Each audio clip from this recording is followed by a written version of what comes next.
Now, in terms of the unfunded liabilities, it seems to me, and correct me if I'm wrong, but it seems to me almost like a bit of a Ponzi scheme that the government is running. I mean, you know, it's promising, it's making all these promises, but these are unfounded, unfunded. I mean, the money is just not there in the pipeline to cover all those promises. So where's the political economy imperfection? How is this possible? How come? Maybe we're moving from economics to politics, but this is what one of my colleagues, Don Harding, he's not here unfortunately. He's kind of pushing me. How, you know, what's the imperfection here? Do we have some kind of myopic voters, or do we have some kind of problem with democracy where people just don't internalize these kind of trends and they don't vote for policies that are going to fix the problem? Well, how come it's not happening in most countries? Well, the first thing I want to say about unfunded liabilities is to just be clear that it's an odd term, because in terms of economics, they can't exist. So you have to ask yourself, are they unfunded? Are they liabilities? So the are they unfunded question is, well, yeah, the government's really going to honor these obligations, but they will be funded eventually, presumably through higher taxes of some form. But the other side of the coin is, well, are they really liabilities? And what we're seeing in lots of countries is that, well, they really weren't liabilities. We're getting massive entitlements reform, and the government is reneging on these promises. That's not a good thing, is it? I mean, if you not if you're one of the recipients. If you worked all your life and you've been promised your pension, and then the government tells you, and the reason I'm asking is many countries, it seems, you know, some governments brave enough to propose a reform, they try to push in the direction of individual savings account, and in Australia the superannuation scheme, it's worked very, very well to take the pressure of the public pension system. But in many countries the concern is that, you know, something, if they're private companies, they're gonna do something problematic with the money, and it seems to me that there's actually much higher probability that it's the state pension that's been promised to the people that is going to go, rather than the money that is saved in a private superannuation fund. What's your setting aside issues of fraud and so forth? Yeah, I think that's probably right. It's interesting because, again, economic theory makes you wonder, well, why does the government have to do the saving for people? And maybe it is that they're myopic. I don't have the ultimate answer to that. I mean, there was a reason in the United States why Social Security was created in the first place. It was because people were not saving for themselves. And in all these countries, you see that some form of forced savings has been implemented. And I guess even if I can't explain the political economy dynamics of why that's happening, I don't think that it would be a reasonable conclusion to say that, well, all these governments are wrong and it's wrong to force people to save. I think there's a reason that they're doing it. And so I think there probably is a market failure of some form, and the governments have stepped in. Now, a lot of people react to this by saying, well, the whole problem is that the government has stepped in, and so people don't have to take care of themselves. Problem, right? Yeah, so you've got the moral hazard problem. And I think that's a bit of a cop-out, because it doesn't grapple with the reality of the history of it. You know, that there was a reason Social Security was implemented. We had the Great Depression, and there were people who were starving. Now, is that because they were expecting that the government would create Social Security? Or is it some other kind of market failure that maybe we can't quite put our fingers on? Now, before we move on to the implications of these fiscal trends for monetary policy, which is really your specialty area as well as mine, I'd like to ask you, okay, so given the problem, when should we start dealing with it? I mean, should we have these dramatic fiscal consolidations that we're seeing in Europe, in the United States now, or should we wait for the downturn to be over and for the recovery to be in full strength so that we start? Ben Bernanke again seems to be leaning towards the latter option. What's your view on this? Well, I think probably the best time to deal with this was 20 years ago, but since we haven't quite managed that, it's hard to turn back the clock. I think it would be a pretty serious mistake to do major fiscal consolidation now. Across the world, at least among advanced economies, maybe setting aside Germany and Australia, the economic recovery has been extremely weak. And a massive fiscal consolidation across all these countries would exacerbate all the problems that we now have. I mean, we're seeing in the UK that where they've had a substantial fiscal austerity plan implemented, that economic conditions there have been deteriorating pretty steadily. In terms of the literature on this, I think that the literature, this falls under the heading of whether fiscal consolidations can be expansionary. It's the Alesina. Yeah. I think that literature is seriously problematic. It relies on looking at a handful of case studies, pointing to some sort of general trends in data, and then telling a story. It does not seem to hold up to theoretical scrutiny. It's actually, in the work that I've done, it's extremely hard in sort of standard macro models to generate a short-run expansion from a fiscal consolidation.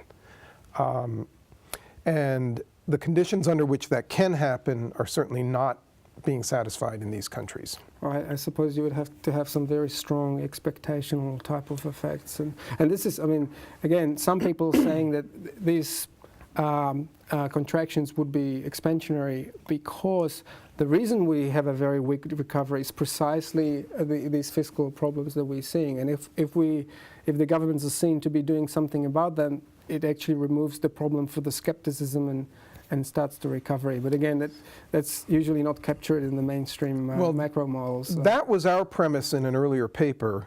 This is with Campbell Leith and Huixin Bi, where what we thought was that if you have a model where, as you start to get close to what we call the fiscal limit, where taxes and spending don't adjust, risk premia start to rise, that then a dramatic fiscal consolidation by bringing those risk premia down could generate an expansion in economic activity.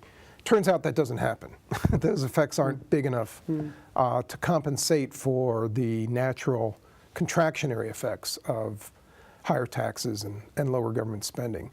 So while that is the story that gets told, and I think in some countries, like Greece, for example, where you are clearly at the fiscal limit now, consolidation is the only thing they can do. But in the case of the UK, they were nowhere near their fiscal limit. And the idea that a dramatic fiscal consolidation will expand economic activity in the UK, I think is ludicrous. And we're seeing that, in fact, that's not happening. Now, so moving onto the effect of these fiscal projections on monetary policy, can you expand a little bit on the regime M and regime F, and tell us a little bit about the fiscal theory of the price level, which you invented a couple of decades ago, and this slide's going to go a little bit later, which is related to this is your estimated policy regimes in the United States. So can you give us a little bit more on the fiscal theory, the price level, and the channels that these two policies affect each other? And okay, I'll try that. So I'll go back to regime M because that's the one that we're most familiar with. So regime M is one in which the central bank is given the job of controlling inflation. And so, you know, that would be an inflation targeting monetary policy. Regime F then is, fiscal authority under regime M is given the task of making sure that government debt doesn't grow too rapidly. Now, the critical thing about regime M for fiscal policy is anything that happens to the economy that raises say the debt GDP ratio has to create certainty that taxes will rise or spending will get cut in the future. So that's the Ricardian type of... So this is a theory. Ricardian world, and I emphasize this point about certainty because in most countries we don't have the fiscal institutions that deliver that certainty. And in fact, we're seeing in the US right now that, that there's not much certainty that these adjustments will occur. I want to emphasize this point because if fiscal policy doesn't behave in that fashion, then monetary policy can no longer control inflation. And you end up looking like a regime F world where fiscal policy starts to feed into inflation and Ricardian equivalence breaks down. Now, there's many people who would say, oh, you know, I'm not sure about the story because what we see is that central banks have been very good at controlling inflation and despite these fiscal projections. So what would be your response to those people? How would you convince them that we might actually not be in regime M, but rather than that we might be in regime F? Well, I think there I would probably argue a couple of things. First of all, in regime F, what the central bank is doing is it's stabilizing debt. Now, how does it do that? Well, it doesn't do it by raising taxes and cutting spending. It does it by keeping interest rates on debt from growing too rapidly. And that then prevents debt service from exploding. Well, if we look at what central banks in most of the advanced economies have been doing in the past 3 years, they've been keeping the interest rate essentially fixed. In the US, it's zero. And in that environment, what is happening is anytime inflation goes up, you actually get that real interest rates fall because the nominal interest rate's being held fixed. And that means that real debt service is falling. And so the debt stock can be growing, but if debt service is falling, then total debt will end up being stable. Now, so one reaction to your comment is, well, if we just look at history, there are lots of cases where central banks, at least temporarily, focus on something other than inflation. The last 3 years have been a great example. You know, we've had a financial crisis. Central banks pumped a lot of liquidity into the economy.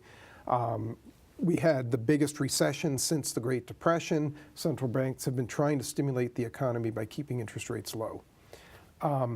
But this isn't the only instance. There are lots of times when financial crises come along and central banks do something other than target inflation.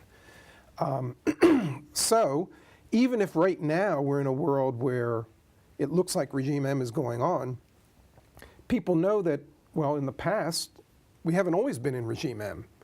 That means that they put probability on us going somewhere else in the future. This is where expectations start to play the role. And this is what's shown and this here. is what this picture is about. The white color is regime F. Is that correct? Yeah. And there have been a number of regime switches. We may not go into the detail of what active and passive policies actually mean. That would be wise. But, in terms of regime M, so that's active monetary, passive fiscal. That's the black policy. So this is the Clinton era, and then also the kind of Volcker disinflation. Right. And so your estimates show that into the foreseeable future, we seem to be stuck in this regime F. I wouldn't say that. Unless something changes. Yeah, so this is a world. This is a world where you're never in one regime forever, and so even if you're now in regime F, there's some probability that in the future you'll go back to regime M, or if you're in regime M now, there's some probability you'll go to regime F.